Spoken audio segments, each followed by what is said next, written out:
All right. All right. Hey, Joe, we are live. Did you know that? I knew that. Oh, hi, Charles. How's it going, Charles? It's going all right, Joe. How you doing, Joe? Doing good, Charles. Why are we being so weird, Joe? We're both being I weird. don't know. I'm just going off of your energy. Oh, don't do that. Don't do that.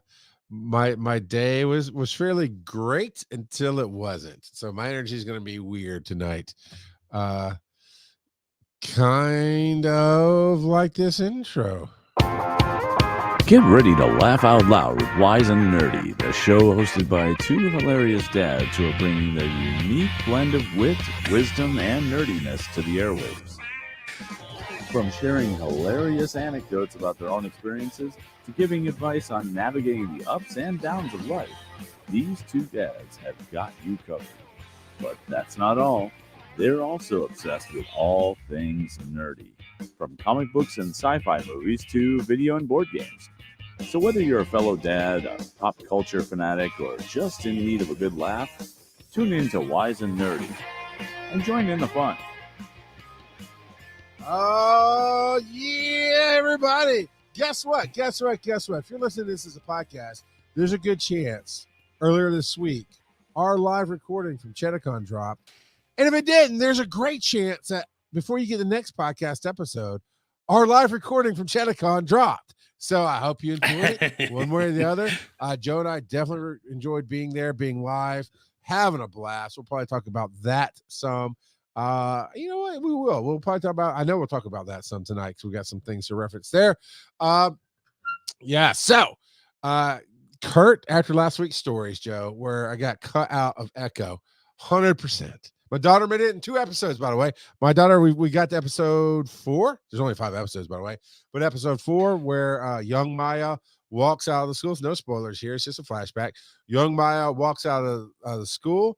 Another set of girls walks out, and then my daughter walks out. So you can barely see her. It's a blur. But so she made it twice. I made it 0. And Kurt said, yeah, I'm too important to hang out with a guy who can't even make it to a B-rated Disney TV show. So we lost Kurt. I'm sorry. It's my fault, Joe. But yeah, we'll just rotate in guest daddies and lady daddies, and we'll be okay. I mean, we've got so many recordings from Diva Site tonight. He's basically a third host. Yeah. Devakate. Devakate is the next man up, man. He's waiting for the divorce so he can slide into our DMs. I'm just saying. No, nothing. You brought a meme to the table and you don't know the next man up meme. Okay, fine, Joe. Fine. It's the question of the week. Oh, yeah. Would you rather have the ability to see 10 minutes into the future or 150 years into the future? I don't know. These would you rathers are not quite as dumb as bad dad jokes, but fairly freaking dumb. And it's why would I care about 150 years in the future, right? You know, it's not like I can know all the. That's a big gap. So it's not like you can say, oh, you can see the future and you can see what Apple's trading for. We don't know how things change in 150 years for Apple to even be on the stock market. So 10 minutes, I guess. Have you ever seen the movie Next? Yeah. So in the movie Next, I think you can see like 4 minutes into the future or something, like right? It's not very long. It's a few minutes unless certain conditions are met.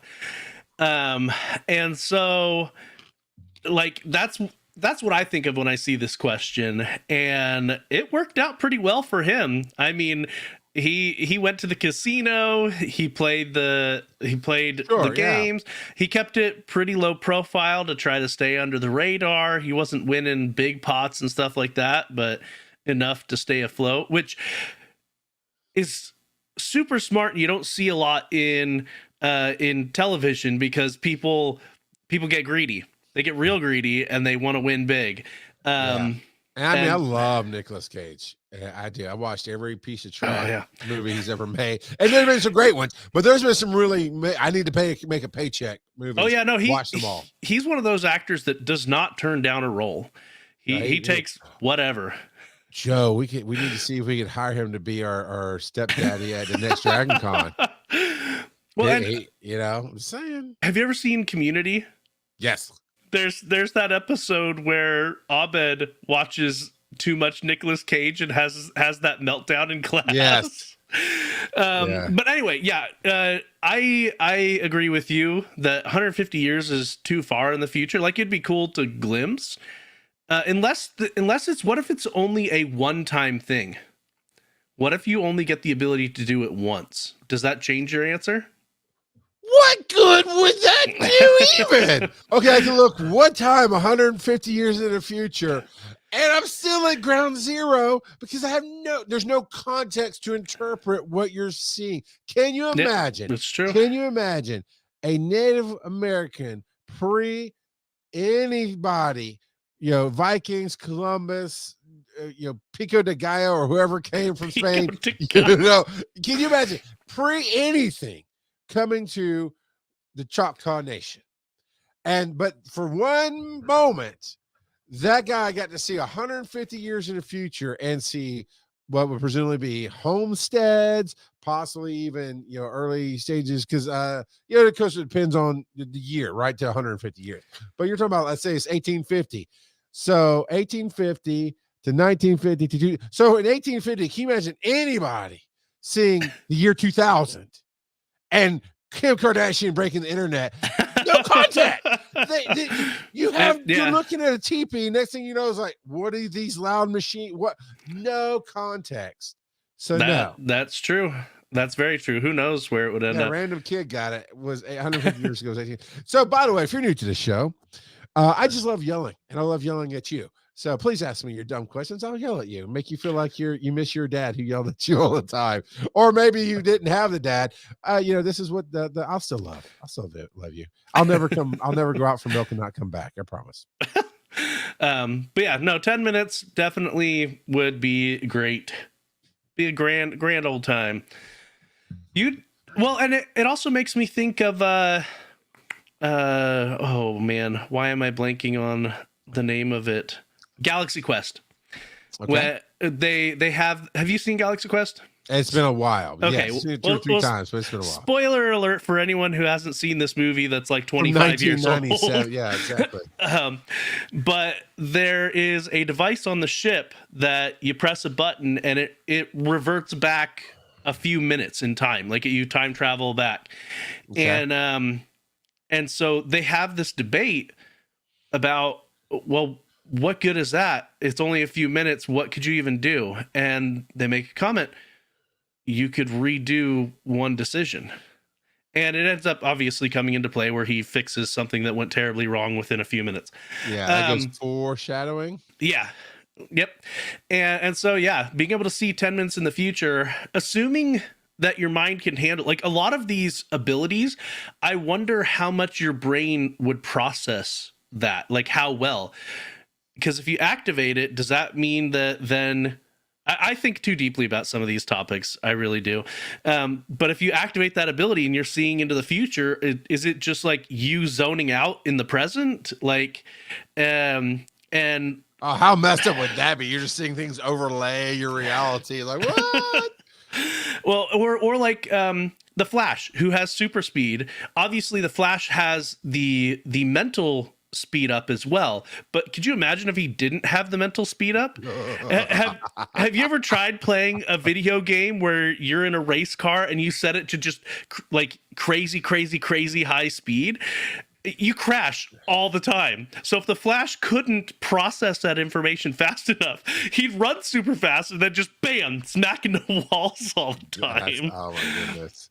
And so, yeah, so I think about that sometimes when I think about various powers and how their perception their brain would have to change to perceive it in the correct way to be useful.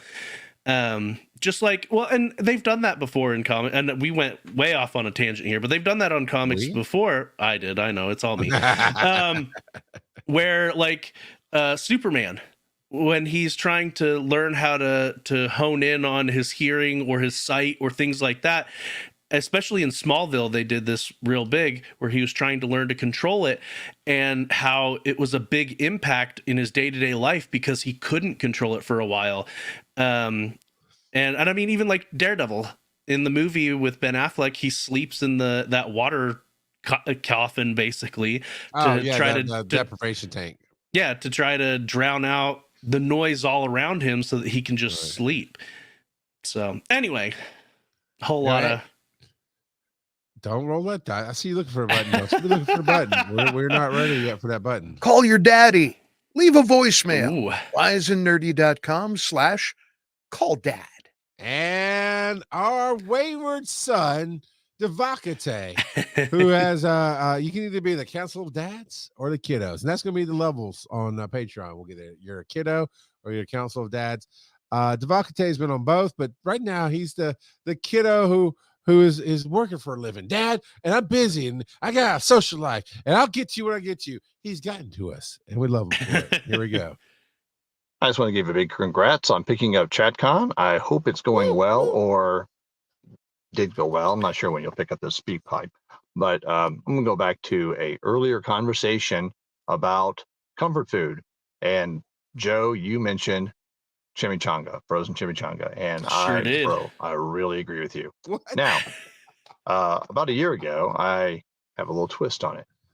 My shop has a wood burning stove, and I can insert an iron grill right inside the front of the door there.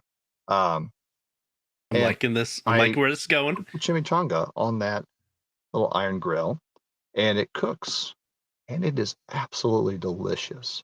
Oh, Smoke, yeah. the flavor. I don't know. It's just something about a wood oven that just makes things so delicious. And my son loves them. I love them. My wife thinks kind of crazy for it. I don't care. But yeah, man, that is wood fire baked chimichanga. All right. Can't recommend it enough.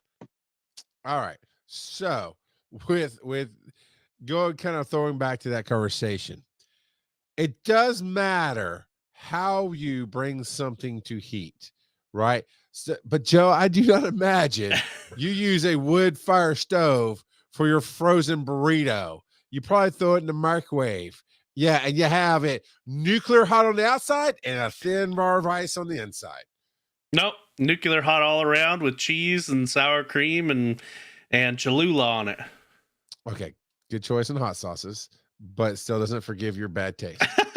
Real quick follow-up on my last comment about comfort food. So I know, Charles, you weren't there, so I'd be kind of curious what your comfort food is. And more so, a conversation a coworker and I had, what kind of food do you cook for yourself at home when the family is gone, or even especially for long durations? For example, Dave and I, curiously enough, discovered that we both like sauerkraut. And when you cook sauerkraut, it can be pretty overpowering smell, but we love sauerkraut. So that is one of the things that he and I discover we both do. If the family's away visiting, I'll whip up a batch of sauerkraut. Otherwise, the family, it is banned from the house. Yeah, so kind of curious what your take on that type of situation is. See you guys. Making sauerkraut is like sticking fish in the microwave at work. Everyone has popcorn. Everyone has to participate. Yeah, it's just it's the worst. I will think about my, because I want to drag this segment out. I'll think about my answer on the comfort foods. I can cook. I have definitely done well at cooking in the past, but I find that he prefers to have his son cook for him. I do actually. Yeah, I prefer my son. I prefer a good meal out somewhere. I like a good food experience. I just don't typically want to put the effort in. So like if the family's out, it's sandwiches or whatever's in the freezer or the fridge. But on the surface, my comfort food is a bourbon and the Lord's lettuce. So you take that for what you will. So the Oscar Mayer Wienermobile is hiring. Whoa, that we went from comfort foods to Oscar Mayer Wienermobile. What the heck? But my wife actually showed me that they were hiring. Oh, you know, Phil's looking for a job. We need to hit Phil up. So the Oscar Mayer Wienermobile is hiring. The first person I thought of after reading about it was Charles. Why? Because the puns are atrocious. They're funny, but they're atrocious. Things like the person who rides in the passenger seat, they're running shot bun. Oh no. The sunroof is called the bun roof. And the most cringy one I heard was, before going anywhere, you put on your meat belt. But yeah, I thought, man, this is a position not for Charles. Not in a million years. I don't know. Charles would have a lot of bun with that job. Oh God, I hate you so much. I hate you so much. You'd be running around saying, "I like big buns that I cannot lie." I hate. Okay, maybe that one. Comfort food. I thought about it. Honestly, Taco Bell. Taco Bell is my comfort food. Okay. If I'm like, man, I just really need something, or just want to eat, guys, because comfort food, I guess, is to bring you happiness or joy, or to pick up your spirits and that kind of thing. Man, I love just anything that's cheesy and meaty and good. And usually I get like a burrito supreme or a beef burrito, like the cheesy gordita crunch. I love it's when I'm really like, man, I want something different. I want something good, or just once a week. If it's a Thursday, I want Taco Bell. So yeah, that's I think that'd probably be my comfort food. All right, we've got two more. One of your Patreon editions, you were talking about how Spotify wanted you to have so many listenership within Sure a did. 6-month period. And I find that, I have Spotify, and that's actually how I listened to you guys originally. And once I got on with the Patreon, I really do enjoy the extended, kind of unedited, Cool. open discussion that you guys have in the Patreon, which of course has a lot of content before and after the show. So if I'm going to say anything about how to listen to you guys, the Patreon is definitely, and on the Patreon app, is the best way to listen to you guys. And it's worth every, an extra few dollars to do that. And I do appreciate you guys having the Patreon edition and that extra content above and beyond the Spotify. But unfortunately, I'm not going to listen to Spotify now. So it's kind of a chicken and the egg, right? Which do you do? What comes first? Which is better? Well, I do. I don't know. But Patreon for me is the best way to listen to you guys. Well done. Okay, we're gonna leave that button on every week and just play. Oh wait, we got another call from Devakate. What did he say? What did One of your Patreon editions. Oh yeah, you were talking about how Spotify wanted you to _nerdy. I know, perfect. I mean, honestly, thank you for telling. I knew a few people listen, but I can't quite tell who. And they get long. I mean, those episodes sometimes are 2.5 hours long, because we'll do 20 to 30 minutes ahead. But sometimes Joe and me and whoever's on, Kurt or whoever's on, we'll talk, we'll get into something, right? And we'll just keep going. And it is absolutely unedited. And so you get that full experience there. So thank you for feeding back on that. And thank you for telling everybody, come to patreon.com, because that really is about it. Yeah. There are two ways you can really support the show financially. One is to listen through Spotify, because that's the only way we're going to get ads right now. Well, I guess there's three. So there's Spotify, right? Of course, Patreon. And I'm glad you changed it to a few bucks and not pennies. But I mean, the reality is you get to set how much you limit your donations to in Patreon. And I think anything on Patreon gets you the RSS feed. So it could be pennies, but we really, really enjoy. You like hearing what I talked about myself. Thank you for that too. Because there's times when I'm on and just not, and I'll just start talking to myself and putting it out there. But then the third way, so there's Spotify for free, right? That building that audience there will help get some ads, and we appreciate that. Patreon is a direct donation. We absolutely appreciate that. It helps with offset some things, like when we went to Chattacon. All said and done, I think Chattacon cost $70 out of pocket because we did parking a few days and we went to a small dinner after our panel, and that was really it. And your donations and then absolutely the help gas us with that. for you to come up, but yeah. Well, actually, my company pays for all my gas, so Oh, there you go. the Patreon didn't even touch that. So really, your stuff helps us out. The third way you can help is spread the word. Tell your friends, listen to the show. Here, let me play it for you. Now go subscribe to it, because the more that we can get the word out there, the more conferences we can do. We picked up possibly 3 or 4 or even 5 new listeners just by going to Chattacon. Really had a great time engaging with all the audience and playing with them. We made some new stickers. We need to share that visual with people. Yeah. There you go. That's on the screen now. And you know what? Email us wnnshow@gmail.com and with your mailing address, and we'll try to, and I'm possibly the world's worst on following up with these things, but we'll try to drop a couple of stickers in an envelope and mail them to you, so you can give them to people, look at them yourself, have one for yourself. We'll talk about that nerding out. We'll talk about how Chattacon went for sure. And yeah, just spread the word. We love being the Council of Dads. We love being the Fatherhood Meets Fandom. It's really resonated here in the chat room. It resonated at the conference. It's really picking up this year. So absolutely. And thanks for that feedback. And Random Kid says, Charles seems like he's really good at talking to himself. Yeah, it's called podcasting, baby. And I am effing great at it. Effing is fantastic, right, Joe? I'm fantastically great at it. And I literally started my podcasting career this August. It'll be 20 years, by the way, officially. 20 years in August. I started it almost 20 years ago, staring at a wall, telling my story. So yeah, I'm pretty good at answering the voices in my head, and I really appreciate that. All right, one more from Debo. As I'm progressing through the podcast, doing the catch-up thing, came across Charles's fascination with fever dreams. I get where he's coming from on that too. I've played these games in the past where I've spent hours on them and gone to bed, and all my brain wants to do is think about this game, and you don't get very good sleep either. But particular, I think if I think of a fever dream, there's only one particular dream that I can even remember overall that comes to mind in my life is when I was in high school.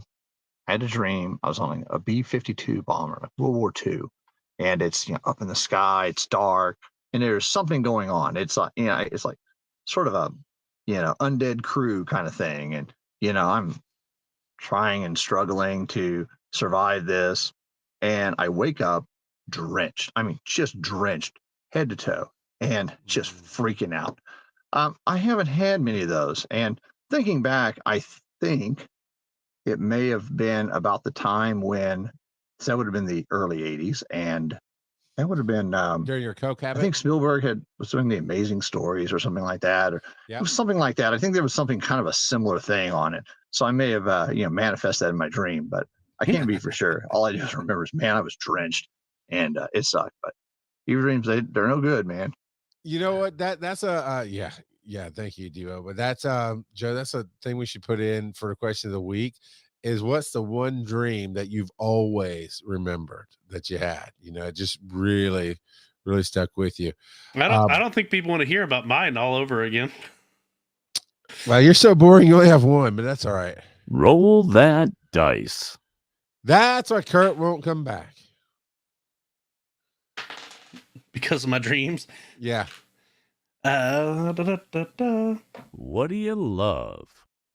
What do you love? We really do. I told my kids that this weekend they need to come down and record new ones. So that's what do you think about?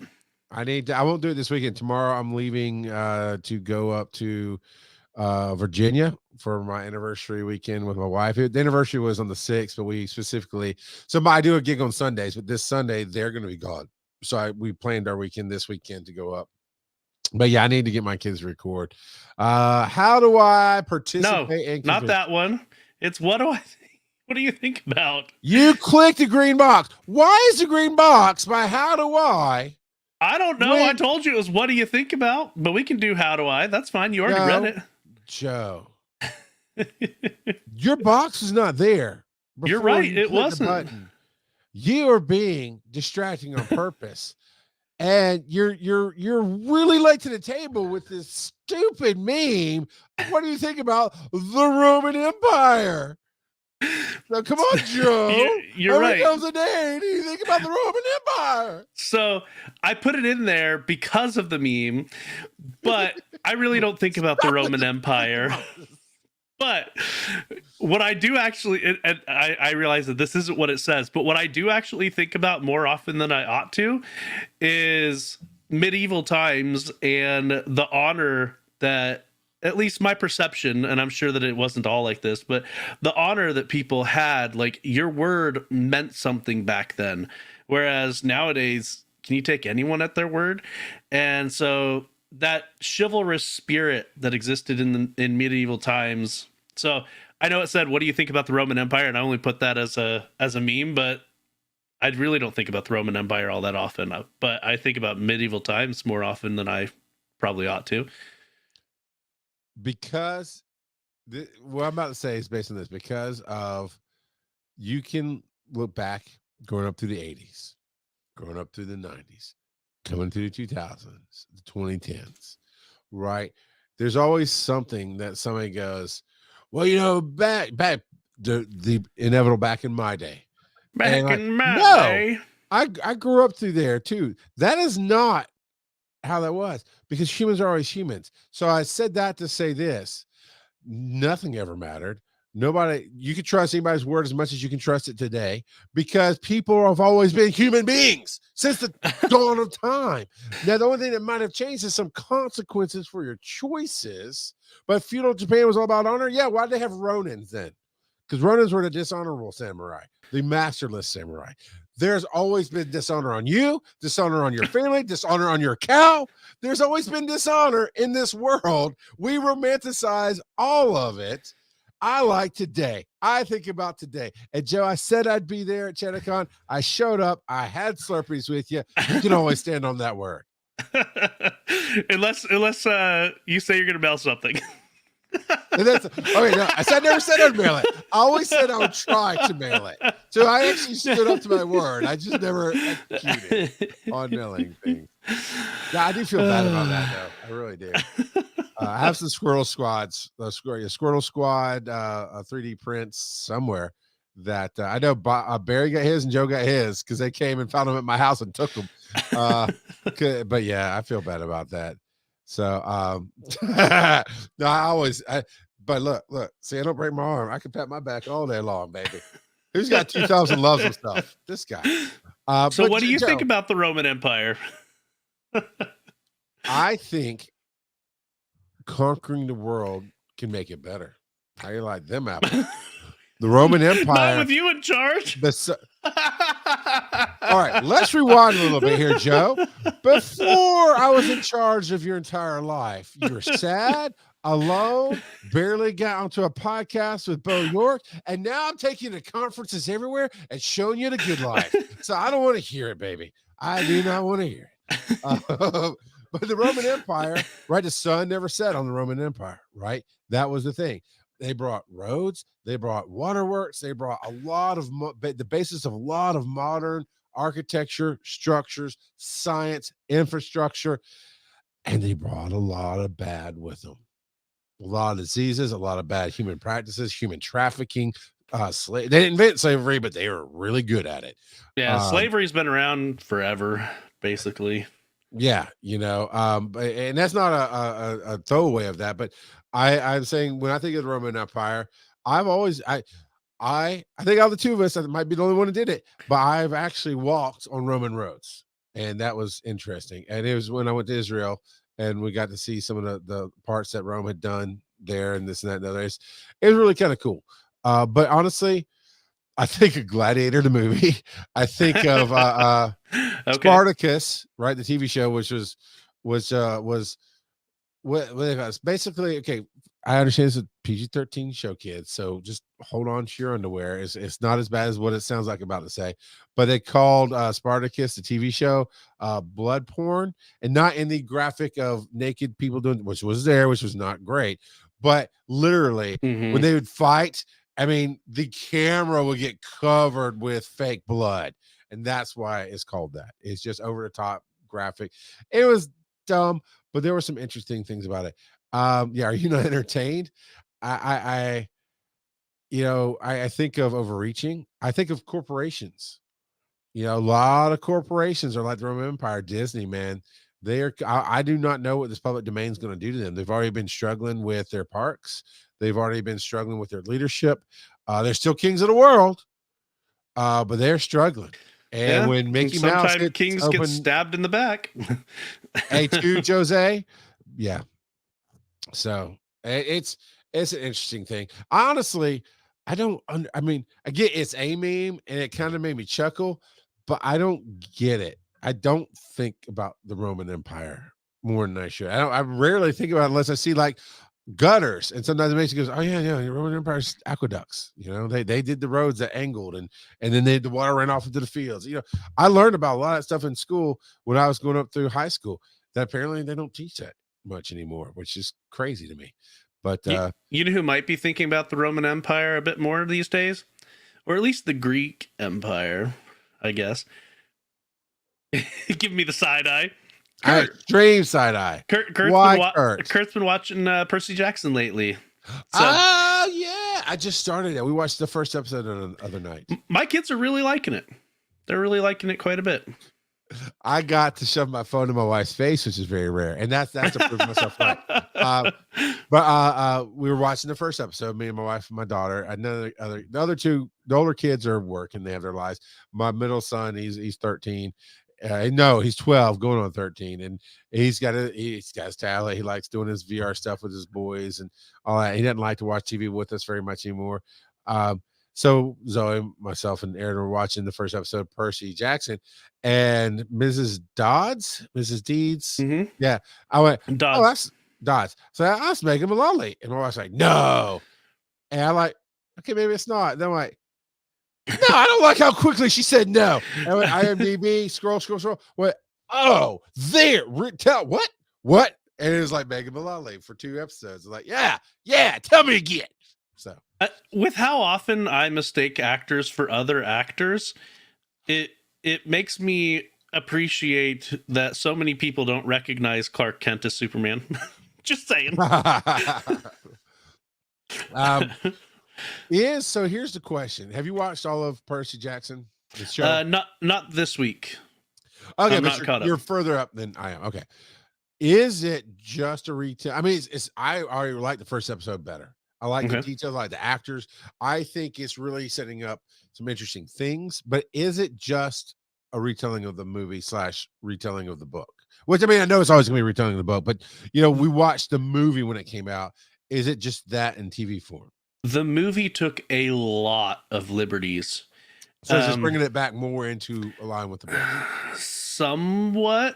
The first episode, after the first episode, I would have said yes. But after this latest episode, I think they're going to be pivoting quite a bit.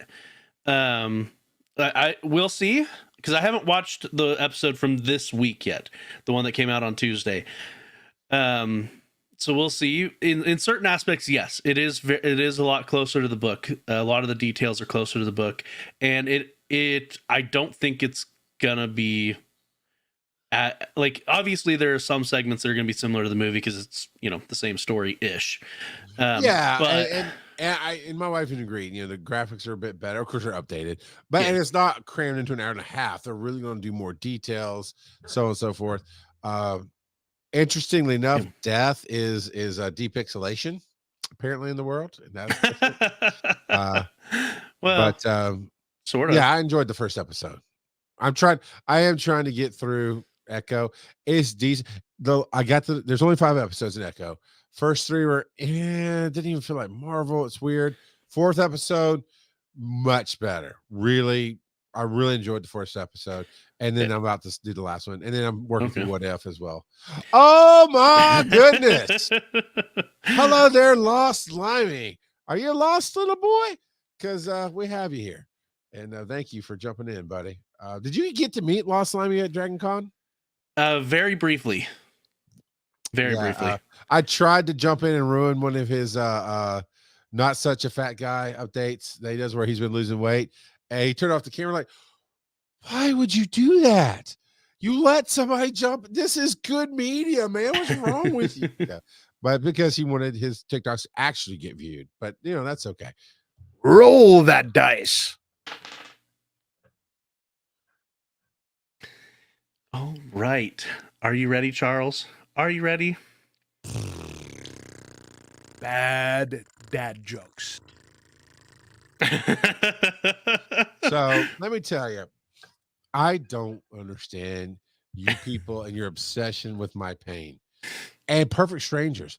Perfect Strangers. I hope if you were at ChinaCon that you have subscribed to the podcast and you're hearing this episode, because you obviously didn't show up live here on Twitch because I don't see you in the chat room. But that's okay. I like you anyway. It's all right. But Perfect Strangers at ChinaCon and during our show, the very first thing we rolled up was bad dad jokes. Two, everybody for whatever reason thinks it's so never met me, didn't know me from anybody, yet find my pain so delicious. Including our special guest, Tales by Bob. Bob, what was Bob's last name? McDo. McGow. Bob McGow. Yeah. Sorry. McDo. I was McDo. It sounds like a corporate Homer Simpson. McDo. Or it's McDonald's biscuits before they cook them. McFlurry. McDo. So Bob, Tales by Bob. Bob's a horror writer. Actually, he's a writer. He didn't intend to do horror, but that's just his thing. It's his stick. He loves it. And I haven't had a chance to read his books, but I've gotten to meet him a few times. And he was our guest at ChinaCon on Wise and Nerdy. That episode was recorded. It will be put out as just a special drop in the feed because it was so much fun. It was such a great time. And Bob brought a great energy to the table. And Bob has called in some of the buttons, like what do you love? Not what do you love, but how do I tell me a story. And hopefully some of those come up tonight. But also he hates me. So he brought a bad dad joke tonight. He sure did. And here we go. I used to work at a buffet, but I got fired for time theft. The time clock was always wrong because it kept going back 4 seconds.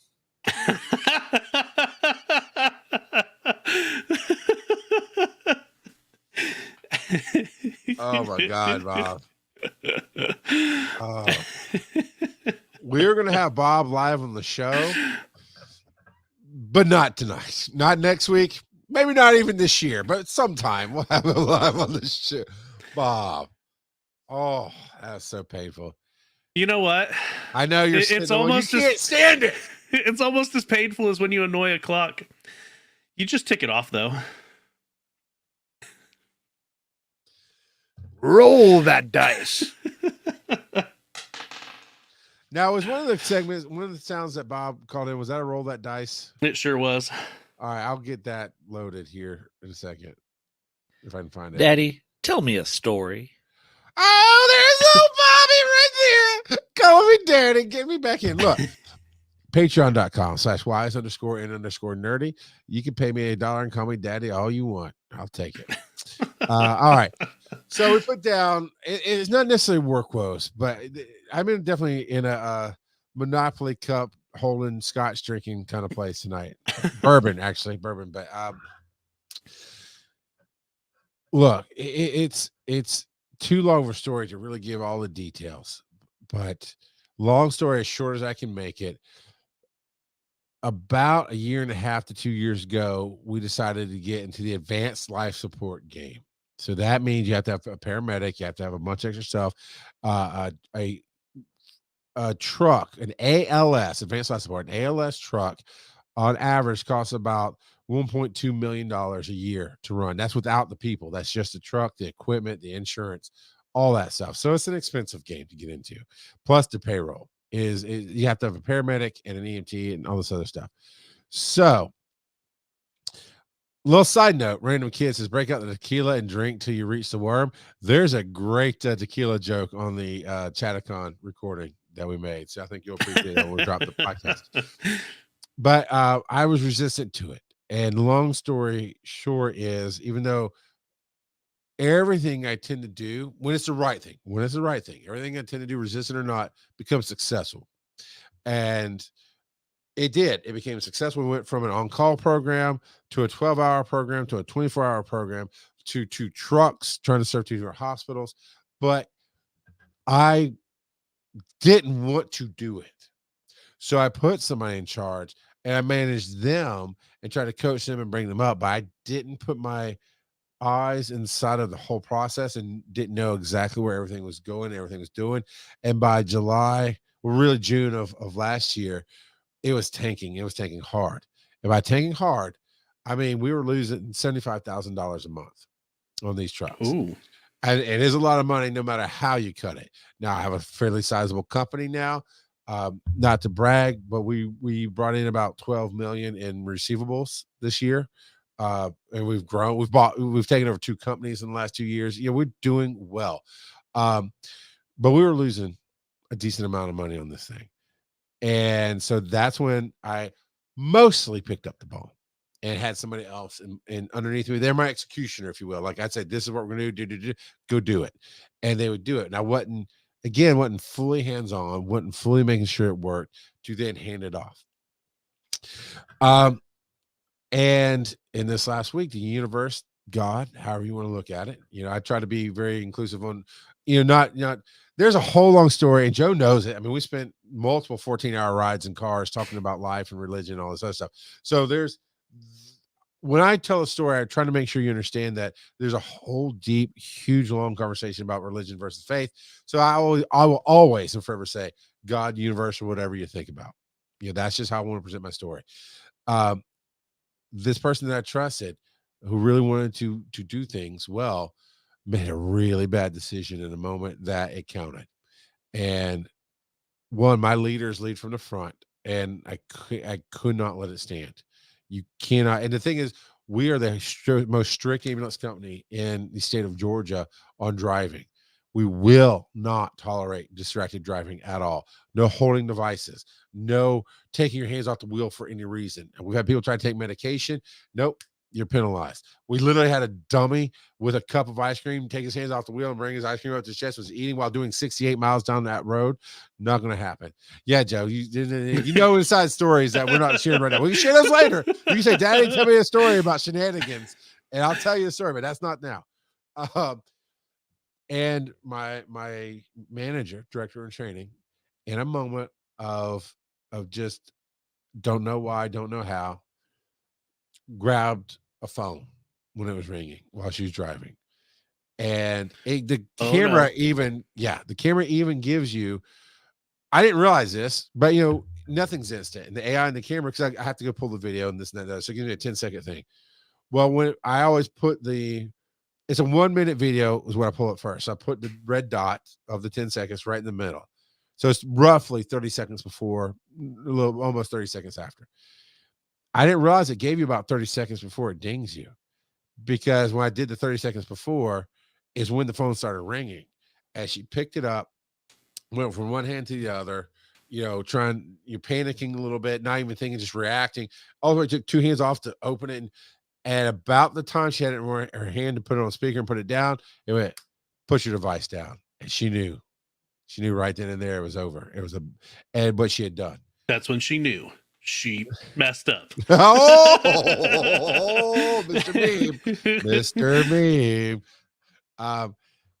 And it breaks my heart. It was very frustrating, but I understand for whatever reason it happened. So the no tolerance policy, it very much is, you lose money for the day and you get made a permanent technician. You will not drive for this company. That's how hard we take it. You will not drive for this company. She works in the ALS division, which means you have to be a paramedic at the tech. She is not a paramedic. So I could not even have her in that division anymore. But I mean, she got demoted immediately. I mean, you can't be my leader and do that, period. And it's been rough this week because it happened Sunday. It's been rough this week, but I've been hands on the steering wheel, all, whatever metaphor you want to go sports. I've been the coach in the game. I've been everything. I've been on everything now because I've gotten past all my resistance and know we're going to make this work. And every time I've done that. So this past year, I had a manager leave in a different division and found just hot fires and rat droppings and hoarder stashes, not literally, but metaphysically, where he was hiding stuff and not doing his job, and got in, fixed it, and we're going well. Had the ALS director gone, and I started making haircuts, made it better. Starting July, we started making a profit. So June, we're losing $75,000 a month. Starting July, we actually lost about 16,000. August, I lost about 2,000, and then started making a profit. So I mean, my fixes fixed it, right? We signed a deal that we're going to put out a press release with a hospital that's never been done before in the state of Georgia, and that's how much we turned around. But I'm in the game, and what I'm frustrated with now is that happened Sunday. Monday, like, I got to take it all on. I'm getting some help with some things with people I trust, but I'm not letting go. This is mine. I'm going to run this. If we're going to do it, we're going to do it right. And the frustrating part, the thing I'm in the frustrations about now, and John will toss you a question, and you can, and I'll come back to my story, right? Do you ever feel like you're in the wrong universe? Like all of a sudden, things are not clicking that should be clicking. And in my case, it's people are not hearing me, literally. Yeah. Like you're almost like one step out of sync with what's going on with reality. Yeah.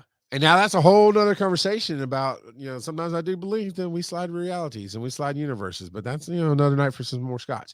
But no, I mean, I'm in the wrong universe right now. Something has shifted because this week, I'll literally be saying something to somebody, and I said, hey, you reported a conversation, and that really helped people. This one young lady that works for me, she's twice reported conversations with two different people that changed their lives. Like, these were bad conversations. They were red flags of something's wrong in my life. She trusted her instincts, came to us and said, hey, this person's talking this way. And both times we were able to intervene with that person and help them become better human beings. And it's not, one of them would definitively save their life and turn it around because they were really on that edge. The other person, it just really helped stabilize their life. And so I was telling her, hey, you did good. You reported. All three people standing there heard me say something recorded or something. They're like, what are you talking about? I'm like, context. Are you not listening to all the words coming out of my mouth? I do know that I mumble sometimes, and especially if I keep talking past. They just tune you out. But they're looking me in the eyeballs for 3 seconds, dude. And that's been happening all this week. That my wife's not hearing me right. My kid. I'm like, I can understand that sometimes I mumble, and sometimes I you're behind me. I'm talking over here quietly. But when I'm looking you face to face, and I clearly say, Joe, roll that dice. And you're like, why do you want more ice? I'm like, what is so that's been going on, but I've been fighting at Lost Slimy. What was that? I wasn't listening. Oh, that was not the one I'm going to click on. Yeah. Do you understand the words coming out of my mouth? Yeah. That's a good reference there. What was that? I wasn't listening. Thank you. Thank you, Joe. So I say all that to get to Monday. I put my hands on the ball, right? Today is Thursday. So Tuesday, Monday, I had a lot of things to do. I was meeting with a doctor. We're getting a new doctor to do medical control, and that's going well. So I met with him on Monday. Then I had to go meet with somebody else and have a better meeting, blah, blah, blah.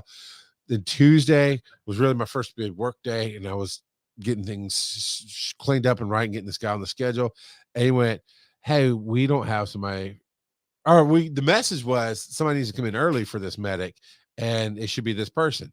So I called that person, whatever, get away from me on Tuesday and Wednesday morning, or Tuesday night. I texted that person. They're like, yeah, no, I'm not working that day. I'm out of town. I went, huh. And so the next morning I came in, looked at it with my scheduling guy. And he was like, hey, we don't have a medic for that day. I'm like, that's tomorrow. What are you talking about? So I started calling the medic on, and he's like, oh, blah, blah, blah. Had nothing, had nobody. So last night, like, I'm in panic mode because we cannot. I mean, let me just say you can do anything, but we just shut this truck down for 24 hours plus would be very detrimental to everything we've built That'll be thousands of dollars lost. Not just that, yes, but that's not even the biggest concern. It's very detrimental to the progress we've made with this hospital. We just signed this deal with them, and it's not a trust loss, and that's it. The trust, the brand, the possible harm to the patients not getting to where they need to be, because we go from one hospital to another, and it's a hospital that can stabilize them and get them to better help somewhere else, and we're that transport. And we're the only ones out there. Nobody else is coming. And it's the whole thing. So it'd be just super detrimental.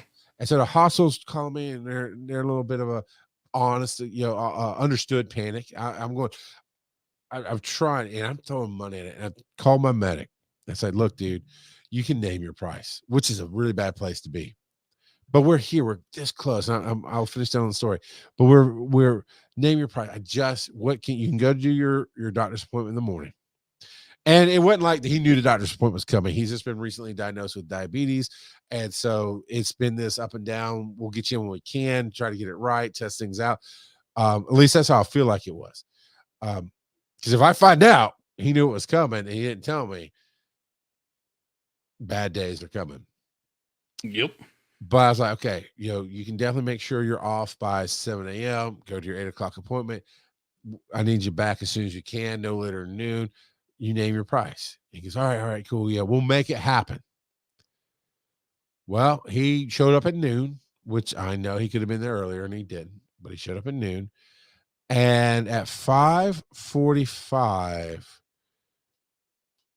tonight, I get a call from his partner going, hey, I just found out that he's leaving at 9. And my instant thing was like, what? No, what? And he was saying, like, wait, yeah. I'm like, no. And I had a very hard conversation, a very calm conversation, but a very straightforward conversation about communication. And this is what I said there. And this is where I'm in this interesting spot. Now, in the past, I'd have raged out, I'd have yelled, I'd have ruined my whole night. I would have called Joe, said, we're not doing the show tonight. I would have just stewed in it. I've definitely grown through my coaching and learned how to deal with these things. And I'm just shifting gears and doing everything I can. But a hard talk with him was like, you chose to panic. He's like, well, you terminated and hired us in the same day. I was like, I know. You think, I didn't want to rage against the ambulance. I was like, these distractions are fun. Rage against the ambulance. That's a great cover band there. And I was like, yeah, I did have to go because the hospital was not coming to the table. We were going to shut the division down because while we were starting to turn a profit, we were not going. I'm not talking about, I know it sounds like a lot of money, but I'm talking about $7,000 to $10,000 a month profit. When we were digging out an almost $2 million debt, that's a really tiny shovel, right? We need to get some help with that. We need to have some firmer ground to stand on. We need to have a way to move forward. So we needed the hospital to come to the table with us, and they weren't. So 2 days before the contract was supposed to end, the agreement was supposed to end, I went to my medics, called a meeting, and ripped the Band-Aid and said, I'm so sorry. And I've been honest and open about everything. If you've learned anything about the show, I will be honest to a fault, and I'll tell you as much as I can about what's going on. And I did. I have to say, you know what, the medics are being terminated. You will have 2 weeks, 80 hours of straight pay. Being paramedics anywhere in this world, you can get a job pretty much instantly. And I'm sorry and thank you. And we had some talks and everybody understood, but it was a heavy day. 3 hours later, the hospital calls back in a panic because we'd sent the email saying, hey, we're shutting it down at midnight on this day because we just can't anymore. They call back. Now, keep in mind, it's not the hospital. It's the higher ups. It's the corporate entity, whatever. They said, okay, we'll come to the table. So I ended up, I had a moment with my partner. I was like, are you effing kidding me? You made me go and do this hard thing. That was the right thing to do, but the hard thing to do. And now you want to come to the table. So I turned around and called. By the way, it's only, at the time, it's 4 paramedics for a 24-hour truck for 7 days a week.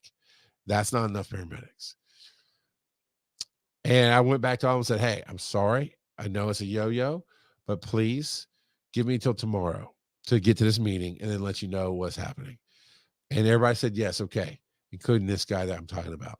And I woke him up like he'd gotten off shift and gone home. So he'd only gone home to sleep. Right? He had woke him up to tell him. Okay, cool. So the next morning we did a meeting, did everything, and then I immediately called the director of training who ended up messing up the Sunday. I called her and said, hey, this is where we are. We are going to be solid till January 6th. That was about a month. We're going to be solid till January 6th. We're going to be working out the details of this contract. We're going to figure it out. We'll be very clear. And again, it's just booting it down the road. If for some reason we don't sign that deal, they will still have the 2-week parachute, which I'm telling you, what I pay my paramedics $30 an hour for a 24-hour ride. So you just do 30 times 80, just straight hours is what their severance pay was going to be, and one lump sum. Plus, they can get a job tomorrow. That's what they're going to walk away with. And I have been trustworthy this whole time. I've been taking us through the storm. My job is to find the unknown and defeat it and bring us through the other side. Just follow me. And this guy's been with me for over a year now, for almost a year and a half. He panicked. He went and got another job. Didn't come talk to me, even though I've come to talk to him about everything.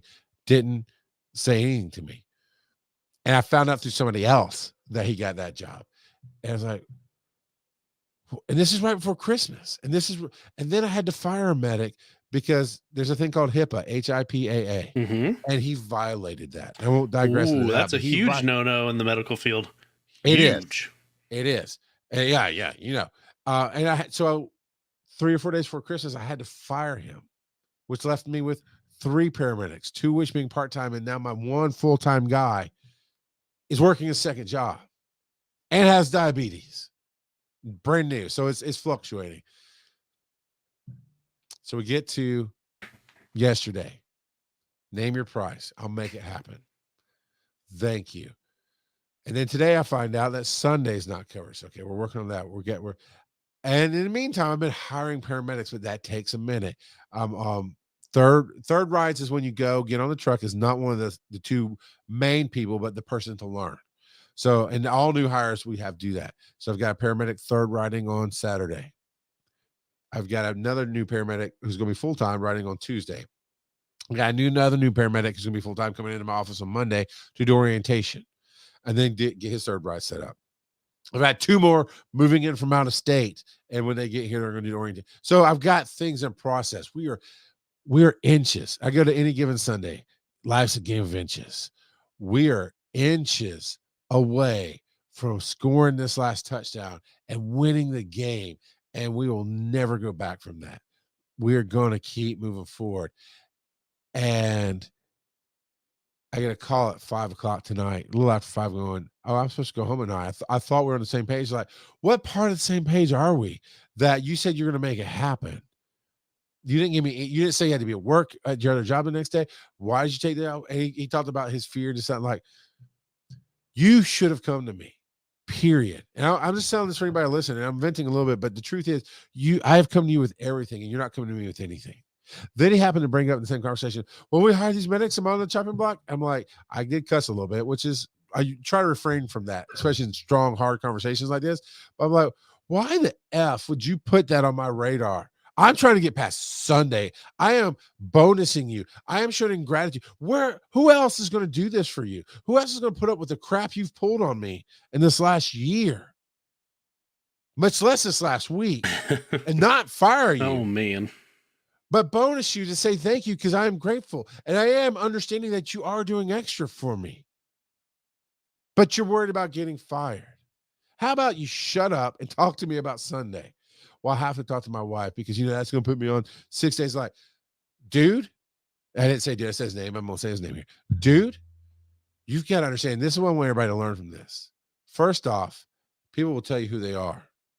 And he's consistently shown, I always call it tip of the nose. Somebody who can't see past the tip of their nose, is afraid of everything, will not be going to the promised land because they can't trust me. Because at the end of the day, Joe, I think you've been with me through this, maybe in Dragon Con, maybe through some of the show changes we made, maybe some of the stuff we did, maybe you haven't. But where you can't see quite where we're going, and it's a little scary, but you see that I can see it. And sometimes you just have to trust the person you're with. And I've proven him to be trustworthy over and over again, and he refuses to trust me. Maybe I insinuated that I'm a prophet. Maybe. Really, I'm just telling the story. You inferred, random kid. You inferred I'm a prophet. There's a difference. So you have to trust. Now, that wasn't a prophet, by the way. The promised land was spies. It's 12 spies. 2 came back, said, yeah, this is our land. Yeah. That I'll equate myself to that all day long. Me and my partner, that's who we are in EMS. Everybody else sees giants and they run. We go. Period. That's how we operate. But you have to trust me if you don't know what's coming. You have to trust me. If you can't trust me, you can't. You won't last here because you will fear yourself out of this. You'll jump overboard and just take your chances with the sharks. That's your choice. Choices have consequences. So I talked about all this. Talked about, and I was like, you got to understand inches. We get through Sunday.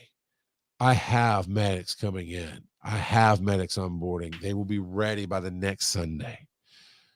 This is not a, there's plenty of corporations. Maybe all of you are triggering thought processes of work that you've gone through where you go, I thought I saw the writing on the wall, but they said, oh no, it's fine. And it wasn't fine. This is not that. This has been, hey, there's no writing on the wall. I'm telling you, the ship is sinking and I'm bailing water as fast as I can. And then, hey, to keep the ship from fully sinking, we're going to scuttle this ship and move some people over to the other ship. That was going and saying they're terminated, right? Oh, hey, no, guess what? All of a sudden we got some iron plating on the ship. This hospital stepped up. We're good. So now we can bring on more crew. And now we're gonna be sailing. Whatever metaphor you want to use. I've been very, very clear. There's no surprises. There's no, oh, that just happened. And you've got to understand everything is now.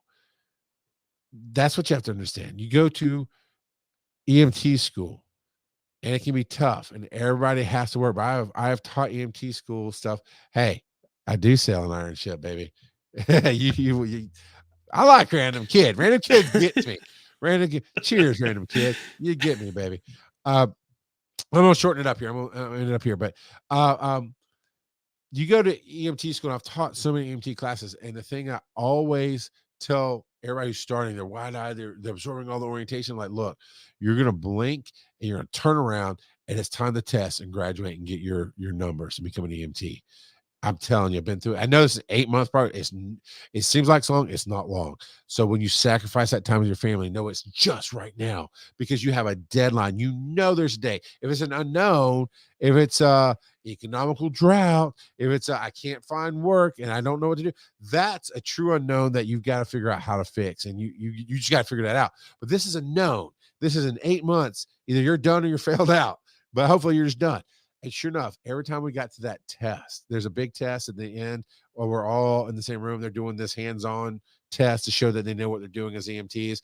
And every night I went, hey, you remember we just did orientation last night? And it just clicks with them that time. That's what, oh yeah, it just flew by. You're just taking it moment by moment by moment. So yeah, dude, I'm asking you to understand that we are getting through Sunday. This hasn't been happening over and over again. And we all agree we had to let go of the one medic because if we didn't let go of this medic, that was bad juju. You can't violate. I mean, he was doing other things. I mean, if you're going to violate HIPAA, and we already knew he's doing other things. And he said he had to think about it. And I'm like, and Joe, I called everybody I knew tonight. Everybody. My friends who are retired paramedics, my friends who own their own companies and have some paramedics. I even called the county service there that serves 911 in this where this hospital is and said this, I will pay $40 an hour to anybody who will work tonight for 12 hours cash. No taxes, no reporting. I'll write you a straight check. 40 times 12. I didn't even do the math, but that's over $400. 480. There you go. Cash. No responses. And I get it. It was because he put me in a spot. I had less than 3 hours to try to find somebody. Now I have a few days for Sunday, and I have a lot of irons there trying to figure that out, and I'm going to figure that out. But yeah, walk away with two things. Understand that whatever you're dealing with, find the now in it. I went through bankruptcy. I lost my house, and I still had to find the now. Sometimes it's moment by moment. Sometimes it's day by day. But you find what the now is so you can find the next step to tomorrow. Second thing is choices have consequences. You choose to step up. You choose to lean in. You choose to go to Cheticon with me. You get good consequences. You get great dinners and have a great time and get to do what you love, right? You choose to bring up, am I on the chopping block when I'm literally asking you to help and I'm paying you what I can? And I can't, I mean, I shouldn't pay that. It's not like, oh, we're bucks up and I can just afford it and burn money, but I understand that I'm asking a lot and I pay for what I ask for. And instead of going, let me get past this day with you, and here's my number. And my number that I gave him today was higher than his number, but he wasn't clear. I'm not saying, if you listen to this dude and you know this is your story, I'm not saying you're on a chopping block. I am saying you keep making choices out of fear and taking you away. I'm going to get somebody who makes choices to step with me and move forward. Joe, you know, and no uncertain terms, you know, we came together in a rough manner, and but every step of the way we leaned in. We decided to how we're going to work together, how we're going to do this, and love Ibbot, miss Ibbot, but we became stronger together when Ibbot left, because we chose that path. We could easily drifted apart. We could easily shut things down. You know, and that's what everybody can take away. You need more people in your life that will say, show me the money.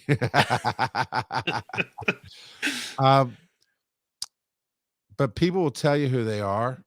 You just have to listen. And I not just tell you who I am with my actions, because that's what they do. They'll tell you with your actions. They'll tell you with little responses. They'll tell you with energy. I also tell you with my words. And that's just kind of where I am. It's not really, and I know you didn't know where it's going, so you put down work clothes. It really is a celebration, though.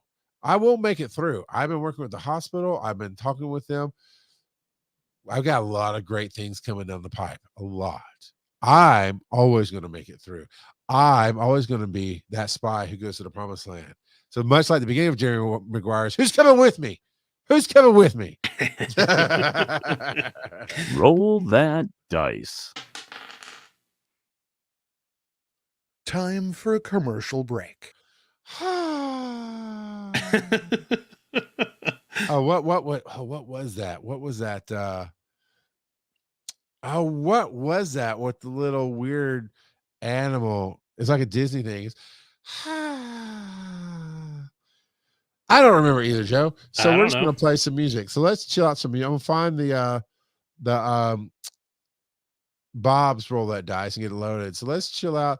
1, 2, oh nope, sorry. 1, 2, 3, 4, 5, 6, 7. Pick a number. 5. All right, while we play this, I'm going to go find this little clip from Bob, and we'll be right back. Nice. This is a commercial break came at the right time. It's a nice little brain refresher. Donate to your daddy. Patreon.com/wiseinnerdy.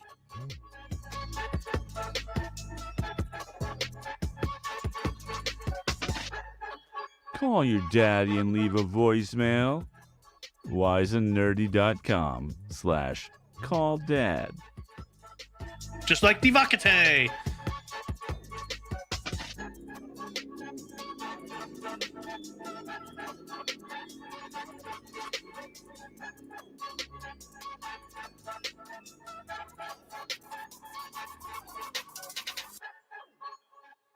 Oh, just in time as the music was going to fade down anyway, I found the right button to load. I actually feel a little bit better listening to that song. And you know what, Joe? I really appreciate your professionalism. You put the buttons in nicely. You didn't go crazy. It was very, very good of you, man. Very, very good. I appreciate that so much. But let's whoa, hey. Operator. Not you.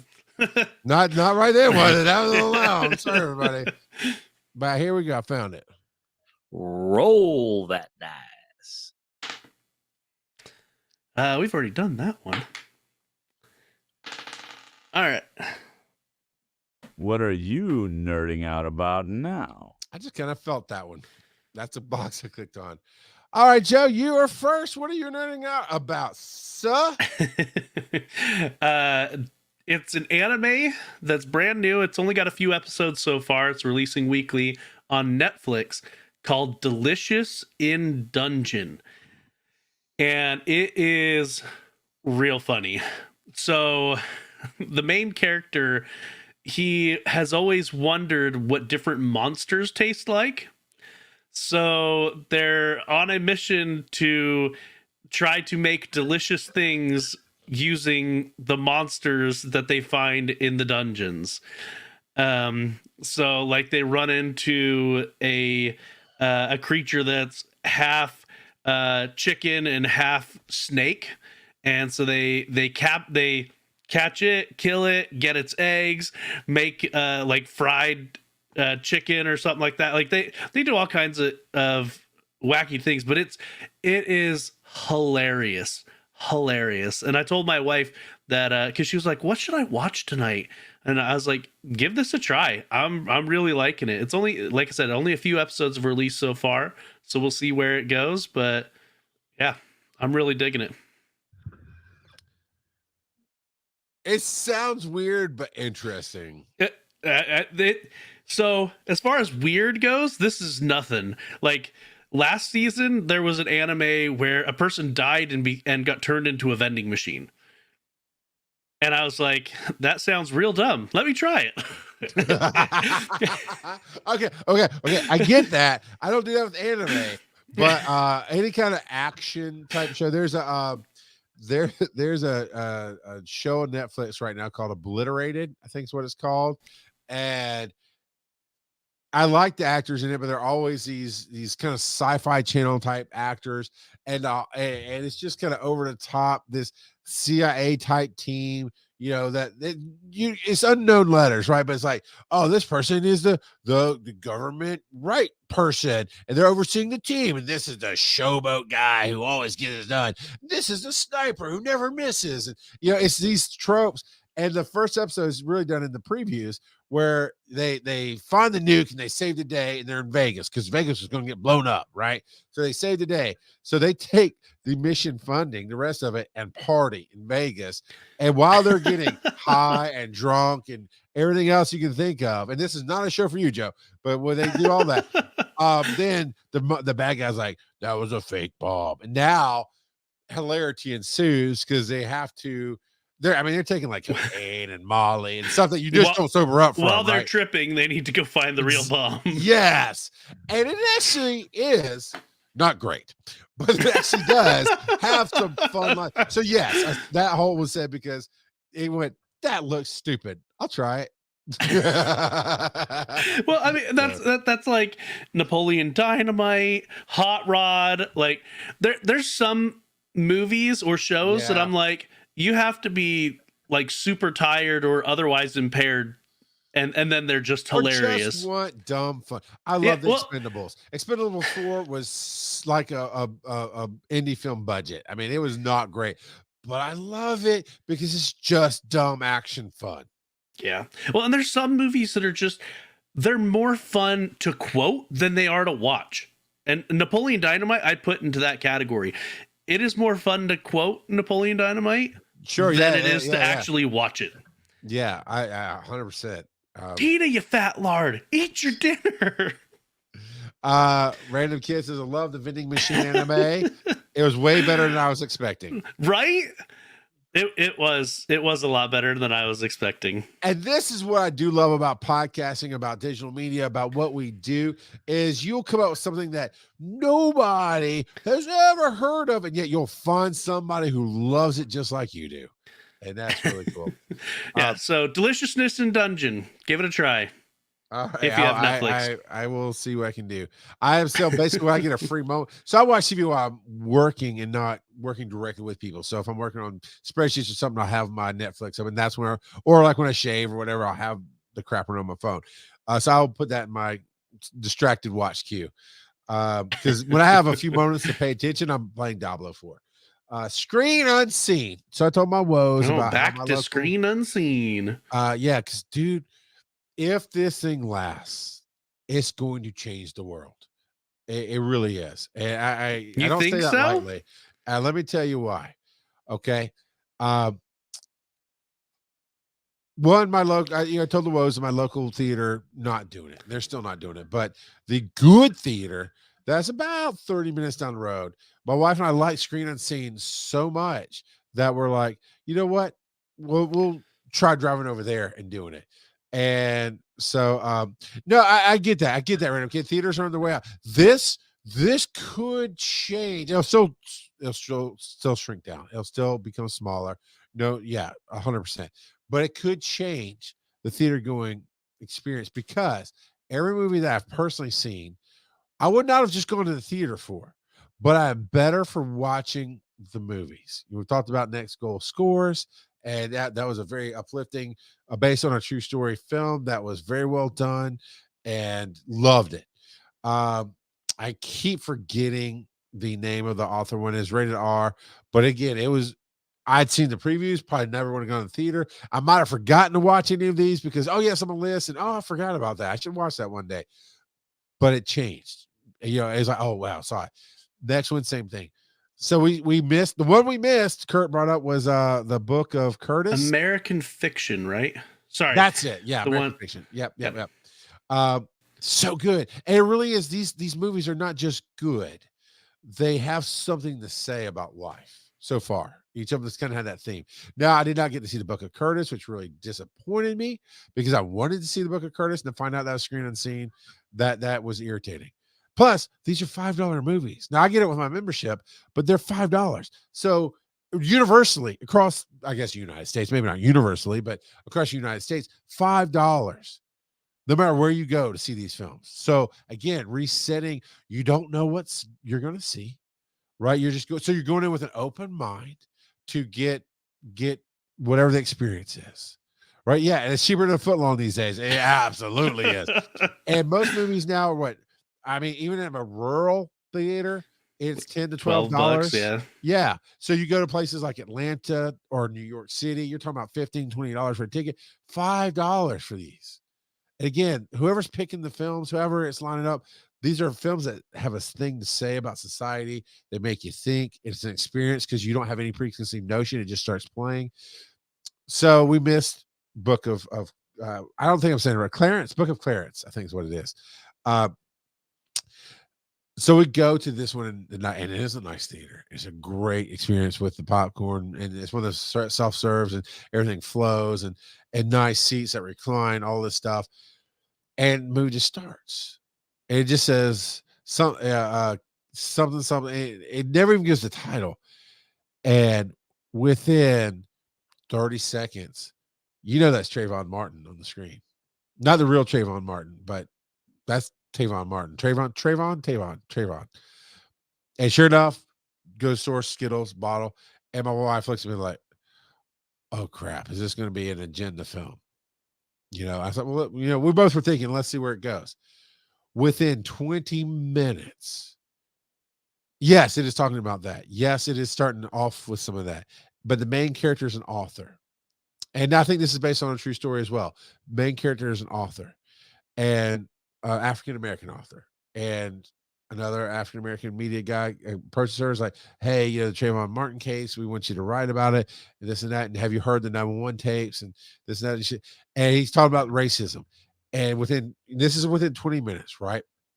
And in 20 minutes, she said, at this point, she says, we've got to stop painting everything with racism. Everything's racism. We've got to change the conversation. I went, okay, I'm listening. It's not an agenda film. It's not I would have watched a semi-documentary. I would have watched the story to see what I took away with it, because that's how the experience works for me. But this movie is called Origins. And Joe, have you learned about a thing in India called the caste system, caste? Yeah. Good. It's Because a lot of people haven't. I mean, go ahead, explain it. There's a bunch of different instances where societies have had different castes. It's when you think peasant, that was a caste. Exactly. Royalty is a caste. It's different societal categories based on power, influence, and money, usually. Yeah, and simply defined, a caste is a group of people that subjugate another group of people. And her whole point in that first speech was about, everybody in India is brown. They're the same color brown. And yet there are, the way they say it and the way it's written are two different things. But there's the lowest caste in India that literally they're the untouchables. Even today, they're the untouchables. They're the lowest in the caste. Their job is to go and clean out the waste systems by hand. Period. And she's like, well, so it can't be, if they're all the same race, it can't be racism. And I'm listening. And it really then becomes this. It was about her writing the book called Origins, and about caste systems and how they really permeate everything in human history, and how basically the caste system is always kind of coming out in everything that we do. And it really just got me thinking. And they take different conversations and different tactics, and it's one of those things you can walk away from pieces of it. I mean, you take away pieces, go, okay, I agree with that. I'm not sure what to think about this. It was never preachy, in my opinion. It presented a bunch of different angles of things, and it was very thought-provoking and very interesting. And talking about, from my angle, where I've worked in public safety for or almost 30 years now. I've worked in public safety with police, around police, fire, EMS. Yeah, there's a caste system 100% in paramedics. Let me tell you, there's a group of thinkers and paramedics who think that we are better than society, who think we deserve everything, who unfortunately, two people in Atlanta almost killed a man who wasn't breathing because he was panicking, and came up on him and jumped in their truck and said he couldn't breathe, and supposedly grabbed one of them. And instead of calming him down and figuring out the problem, they called the police, and immediately the police just backed him up, told him to get out of the truck. It's all on body cam. And he literally walked, and there's a street cam. You literally see him get out, and I could hear him rattling. I can hear him not breathing, and he's not agitated. When he was in the back of the truck alone with this female medic, with the cop pulls up and the partner's waiting on him. So obviously he's not whooping butt and taking names. And the cop, he's sitting there and he's not holding. He's like, I can't breathe. And like, it's just the way you got in. You got to get out. And they made him get out. And he walks over to the bench and collapses. And it wasn't until their supervisor showed up that he listens to his like, get him out monitor right now. And they almost killed him. And that is a caste system, 100%, because they thought, you can't approach me like this. You don't deserve. And yes, there happen to be two different races here. And I'm not saying it's racism, because I live in this system of both racism around me and being a paramedic. And I'm telling you, that movie made me see that in a different light. Go, this could be racism, but knowing how medicine works, knowing how the people I work with can think in that situation, it probably had nothing to do with him being a different race. And I'm specifically not telling you which race was which, but it had nothing to do, in my opinion, had nothing to do with him being a different race. It's had everything to do with them thinking they are better than that. They didn't do what they signed up to do, which is serve. And that's why I'm saying, if theater survives, and if this goes on, it will change the movie going experience, because it's everything I've ever wanted in a movie experience. Thought provoking. So far, I haven't seen a bad movie. I'm sure there will be one, but thought provoking, things I wouldn't have seen that I'm very happy that I saw, things that I can take away and learn from. $5, and you just have no preconceived notions. And on top of that, Joe, they are warning me. There's 2 horror films coming. You know how I know there's 2 horror films coming? They called it Scream Unseen. And I'm like, thank you. Because I just don't like horror. Now, you could argue Saw was horror. It probably is. I kind of put it in the thriller genre. But I like the psychological of the first 2, and then the last 2. The one in the middle was very much torture porn, but they again, porn being the word of using something over the top and way too much. Okay, not the mommy daddy stuff. But but they even address that in the whole series. But I just won't do standard. Now, I know you like some horror. I know our friend Bob likes some horror. I know our friend Travis likes some horror, but I'm not going to go see it. And I say, thank you. That's all I needed. That's all I needed, was that little thing to say, hey, you might not want to come to this. And of course, as Joe, you pointed out the first time, they show you the rating. So I know you'd be like, oh, that's rated R. I'm not going to try that one. Oh, but PG-13, maybe I'll roll the dice and try that one. So that's my take on Screen Unseen. Right there. Okay. This is a good question. I wonder if Charles like Attack on Titan. I don't know, because I've seen some of the clips and some of the way it's drawn. it just makes me go, I don't know with the Titans. I've seen it. It's one that either you like it or you hate it, and that might change season by season, to be honest, which category you fall in. So for those that haven't seen Attack on Titan, it's in season 1, it shows them in this city with huge walls, and outside the city are giants who want to eat the people inside the walls. Yeah, I kind of got that. And so which I totally side with that. I'm a giant who wants to eat people too sometimes. I get it. But it can be very graphic at different times. So, yeah. So it is definitely not for everybody. Not even close. And it is not family friendly. Yeah. And even without Kurt, we're running along here. But we definitely want to talk about how do I participate in conventions. And let's talk about ChataCon and how it went. So, Joe, tell Devo how ChataCon went, man, for you. I had no preconceptions about ChataCon because I hadn't really talked to many people about it. So I had no idea what it was going to be like. I will say it was a lot smaller than I was expecting. I knew it would be way smaller than DragonCon, but even then it was smaller than I was expecting. How many people would you say were there? A couple hundred, maybe? Man, that's over the weekend. That's hard. It really is hard for me to judge sometimes. Yeah. When they're not all in one room. Even then, so like the Gallery of 6 at DragonCon, it'll hold like 100 people within reason. Yeah. I mean, it'll hold more than that, but we have limits, right? It doesn't feel like 100 people in that room. So I'd say at most 200, but I really kind of feel like it was less. Yeah. So it was a lot smaller. They had 3 main panel rooms and then kind of 2 overflow rooms that were more like workshop rooms / party rooms. And I say party loosely. They were mini parties. The average age was substantially higher than DragonCon, in my opinion. We were definitely on the younger end of the spectrum. Yeah. But that said, the panels that I went to, they were really good. Really good. A lot of good audience participation. The panelists were very knowledgeable. And it was very, very good. Good. A lot of people, it seems, came to hang out on the bottom floor.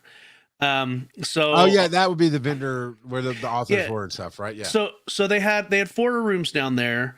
There was the vendor hall, and then there were the authors leading up to that, but they were kind of just in the hallway. Which I get. So it's a very author centric con. So that was really cool that as you walk, or at least it was this year.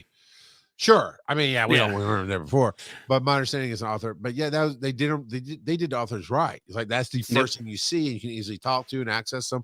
And you either go upstairs to the panels or you go through them to the vendor hall. So I thought they did that well. Yeah, and they do have me wanting to write a book. Not gonna lie, but yeah. So they had the vendor hall down there.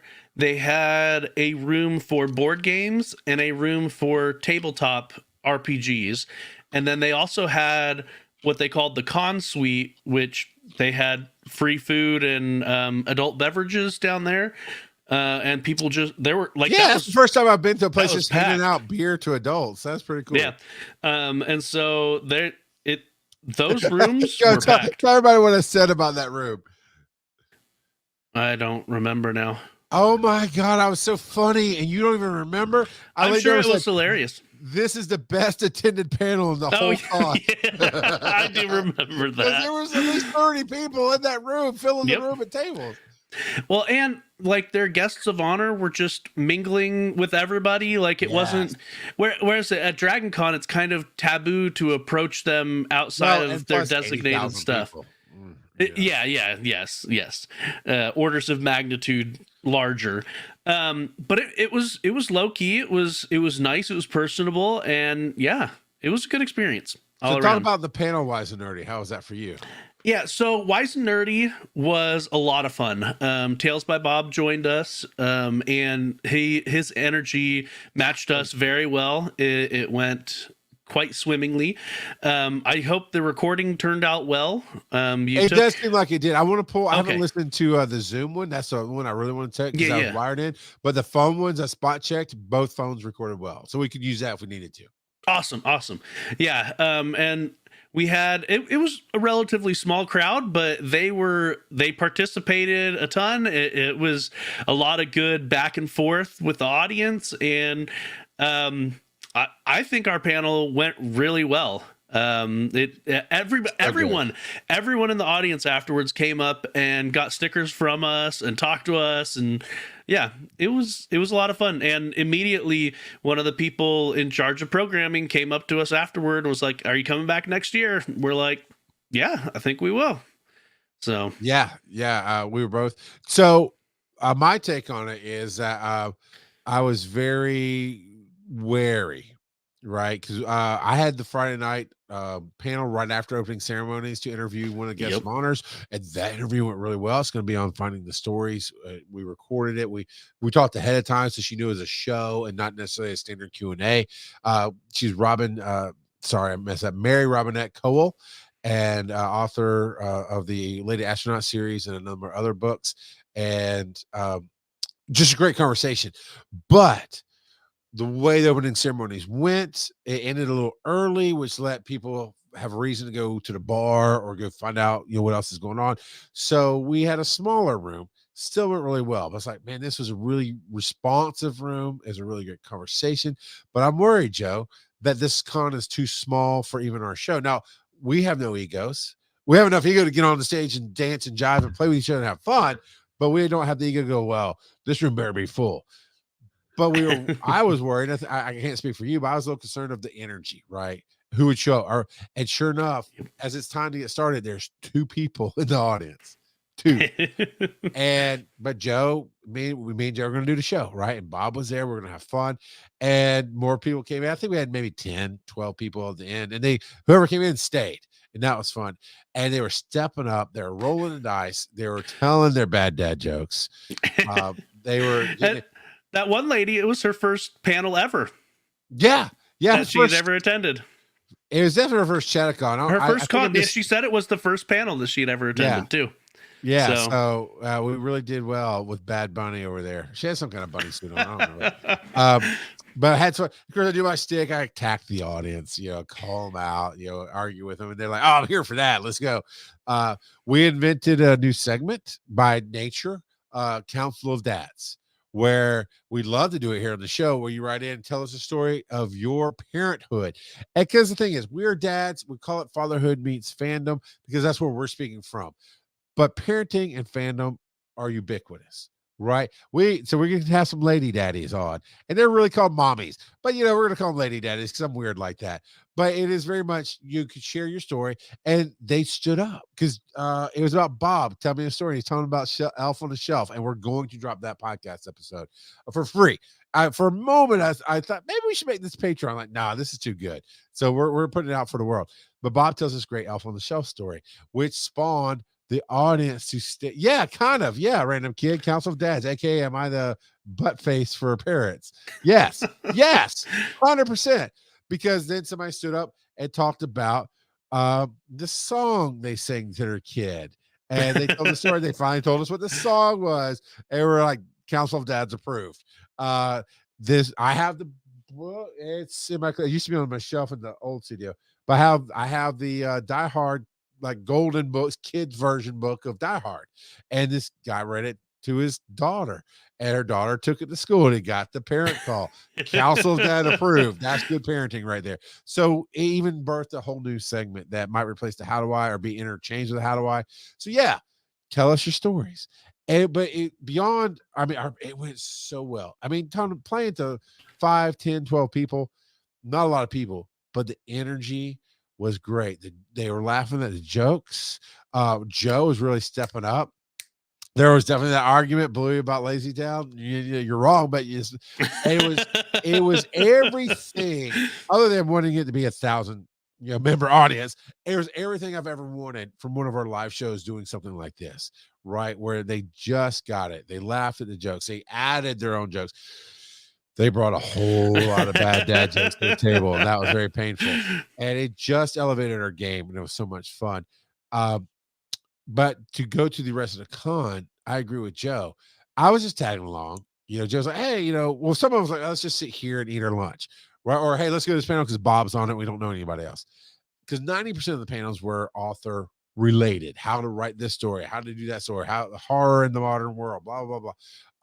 And Joe took me to a panel that was about research beyond Google. And they had, 7, 8 panelists on this thing.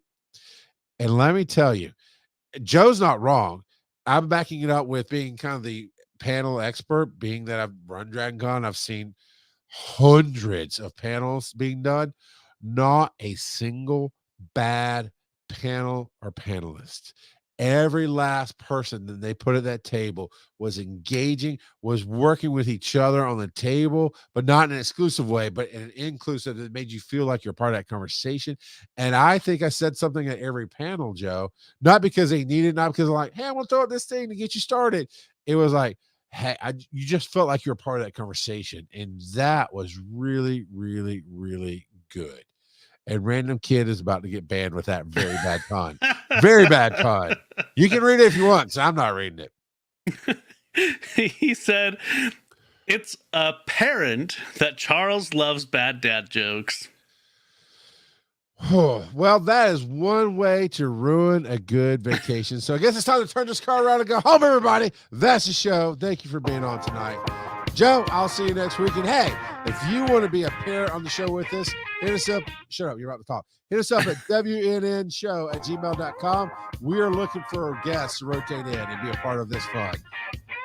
Lady Dads allowed. Follow these nerdy dads on social media. Charles at Rock God of Podcasting. Joe at Joseph_Ard. Check out the website, wiseandnerdy.com. And as always, they may not be your father, but they'll always be your daddy.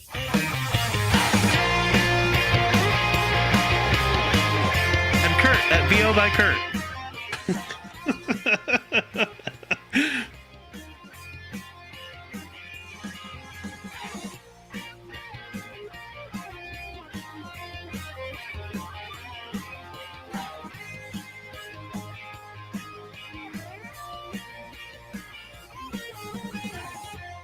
Help me, Daddy.